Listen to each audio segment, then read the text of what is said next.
is restaurant quality, but they do sometimes get a little bit picky, especially with that fish.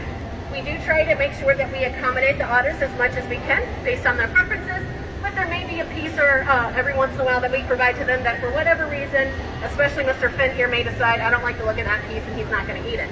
But that's okay. Sawyer over on the left, she's a vacuum cleaner. She'll eat any piece that her siblings leave behind. So she makes sure that there's nothing just sitting around, which is awesome.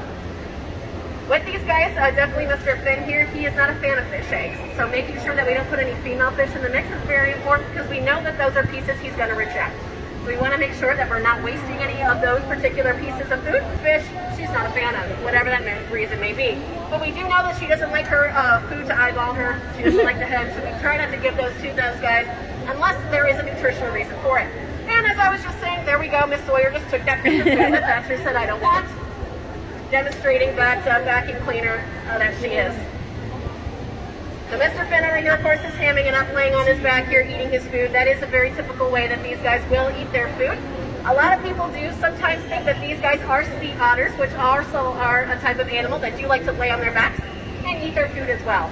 But these guys are totally different animals. They are an otter, but they are semi-aquatic, spending most of their time in the water, about 60%, and then the other, about 40% of the time is on land. So it is more in the water than it is on land, but still it is definitely more time between, whereas a sea otter spends about 98% of its time in the water.